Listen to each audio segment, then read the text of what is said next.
Dust swirled on the horizon as Ethan Caldwell convulsed on the ground, his press suit smoldering, and one loafer catapulted into the sagebrush. His clipboard, gripping a form labeled Notice of Unauthorized Structure, Code 14B, stood defiantly upright by the gatepost. Clara Hensley leaned against her porch rail, sipping iced tea, her eyes glinting with amusement. "I told you not to touch it," she said, her voice as dry as the cracked earth. Ethan's groans were a bizarre mix of hiccups and a dial-up modem's death throes. Clara shook her head. City folks always needed a jolt to learn. 3 hours earlier, Ethan had risen with a fire no coffee could match. As an HOA officer, he was a disciple of order, color-coordinated fences, standardized mailbox fonts, the sacred scaffolding of civilization. Today's crusade was personal. A ranch on the fringe of HOA territory had erected a steel monstrosity of a gate, electrified, festooned with animal skulls, and bearing a hand-painted sign. "If the coyotes don't get you, we will." To Ethan, it was a middle finger to decency. The drive to the Hensley ranch was a descent into chaos, potholes with grudges, a mailbox shaped like a double-barrel shotgun, and a cow staring with unsettling menace. By the time he reached the gate, he felt like a sheriff in a lawless land. The gate was a Frankenstein of barbed wire, salvaged steel, and a battery pack the size of a generator, humming like a swarm of angry bees. Ethan, mentally rehearsing his takedown speech, touched the latch with a gloved hand, assuming the wiring was a bluff. It wasn't. A surge of electricity hurled him backward, his body jerking like a marionette. When he regained consciousness, Clara stood over him, holding lemonade, while her dog, Newton, sniffed his singed pants with faint disdain. "You okay?" she asked, her tone more curious than caring. "You smell like a barbecue gone wrong." Ethan stumbled to his feet, clutching his dignity. "Ma'am, this gate violates Code 14B. Clara cut him off. "We're outside your HOA's jurisdiction. My cousin at the county office faxed me the proof. That's why we've got chickens and a mailman who's still in one piece." Ethan adjusted his charred tie. "You can't just electrify things," Clara smirked. "You zap fences in the suburbs to keep kids from drowning. We do it to keep coyotes from eating Newton." The dog wagged his tail once, as if in agreement. Ethan's jaw tightened. "I'm reporting this to the board." Clara's grin widened. "Hope it's not paper. We burn that for kindling."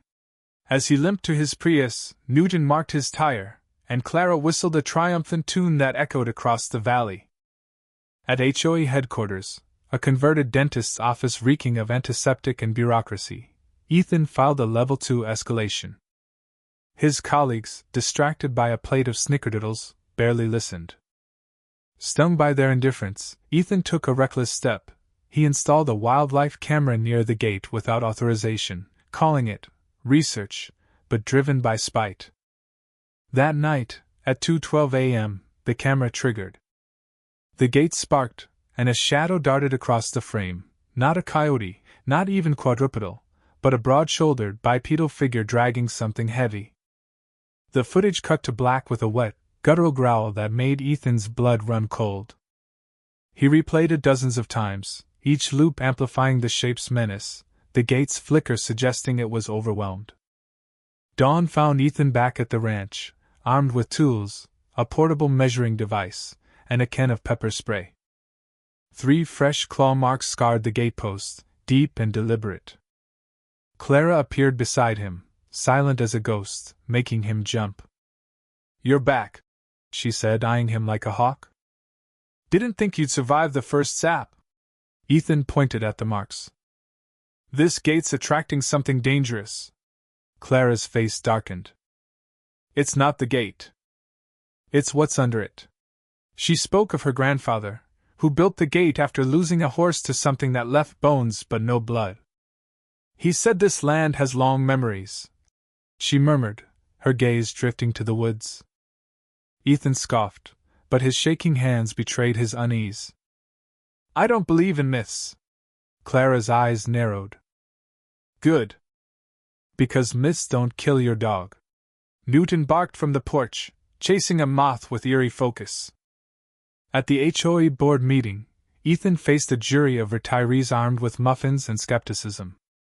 He played the grainy footage, the gate sparking, the shadow flashing, the growl rumbling like gravel in a storm. Mrs. Evelyn Hart, board chair and crossword enthusiast, squinted. You're saying this attacked the gate? Ethan nodded. It's big, fast, and not a coyote. It might feed off the electricity. Evelyn tapped her pencil. Ethan, did that shock fry your senses? He bristled. I've analyzed it hourly. Something's out there. Another board member, Doug Kellerman, chuckled. Did you call animal control? Ethan flushed. They hung up when I mentioned glowing eyes and a possible supernatural predator. Evelyn sighed, scribbling a note. We'll file this as a miscellaneous concern. Take a 72-hour break, Ethan. Reevaluate your energy. Stunned, he muttered, My energy's fine. Evelyn's smile was too sweet. Exactly. Reevaluate it. Humiliated, Ethan returned to the ranch, where Clara handed him iced tea and a smirk. You told them about a monster? Ethan scowled. I said unidentified threat. They told me to take a vacation. Clara led him to an old lockbox, its contents a trove of secrets. Her grandfather's journal, cracked photos, a crude map, and a strand of oily fur that refused to burn. He built a bunker in the 60s, she said. Not for the Cold War, but for something in the mines. 3 men vanished down there, claw marks, no bodies, just broken gear. Ethan studied sketches of glowing eyes and electrical diagrams. This was a defense grid, he said. Clara nodded. The gate's the last piece. Grandpa died upgrading it. Something got into the wires and fried him. Newton barked sharply, his ears pinned. Clara grabbed a shotgun and flashlight, tossing Ethan a pair of boots. Ever run in loafers? She asked. They sprinted to the gate, where new claw marks gouged the battery housing. Newton barked again from the barn, its doors swinging ominously. Inside, the dog stood frozen, his eyes glowing red in the flashlight's beam. Newton, Clara whispered. The glow vanished, and he whimpered, collapsing. It's getting closer, Clara said, her voice tight. It's learning. They retreated to the house, the wind carrying a scent of ozone and something ancient, like freshly turned earth.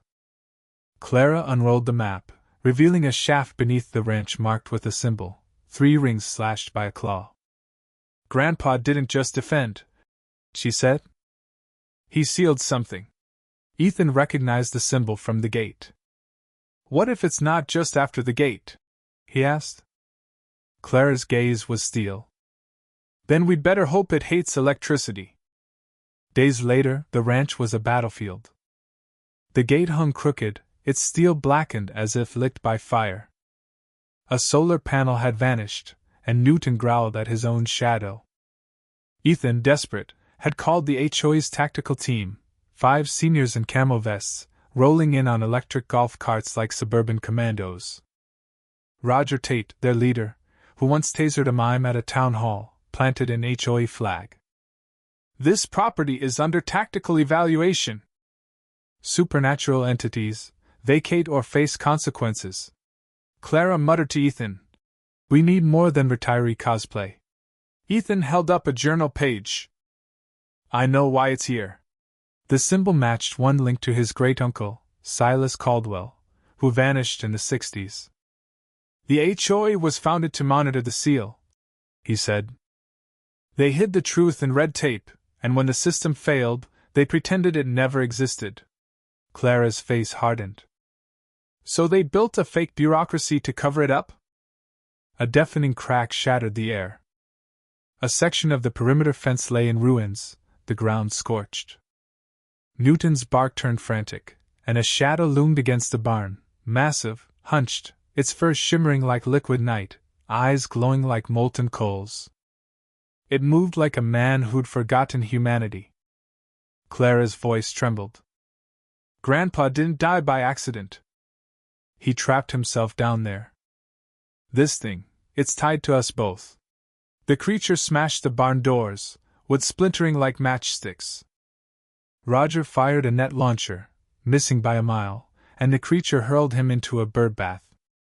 Ethan shouted, "We need to complete the circuit." Clara nodded. "Manual override in the shed." They sprinted through chaos, the HOA team scattering, lobbing pepper spray and smoke grenades that popped like angry firecrackers.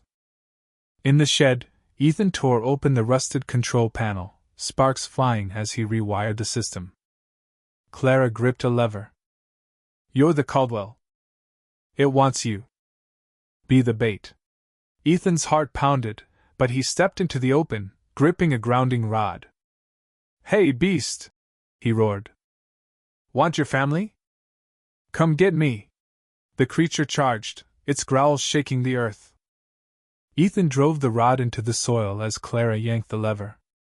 Lightning erupted, a blinding arc that tore across the ranch like divine wrath. The energy surged through the ground, the fence, the creature, and into Ethan. He screamed, clinging to the rod as the world became light and fire. The creature's howl pierced the night, then vanished in a blinding flash. A shockwave flattened everyone. Silence followed. The gate hummed softly, at peace. Clara knelt beside Ethan, bruised but alive. "You still breathing?" she asked. "Barely," he gasped. Newton licked his face, tail wagging. They buried the old circuit and built a new gate, smaller, etched with every protective symbol Clara's family knew. The HOA filed the incident as a weather anomaly. Ethan quit, staying to help Clara rebuild, trading clipboards for calluses. Months later, he'd catch shadows in the woods, but the gate stayed quiet, until one night, when Newton sat bolt upright in the barn, staring into the dark with faintly glowing eyes. Beneath the ranch, something stirred, patient and ancient. What did you think of Ethan and Clara's desperate stand against the unknown? Was Clara's prank, letting Ethan get zapped, a harmless jab or a reckless move that endangered lives? Drop your thoughts in the comments, Megan and Guy, and weigh in. Where's the line between playful teasing and dangerous games and relationships? Smash that like button, subscribe, and join us for more heart-pounding stories.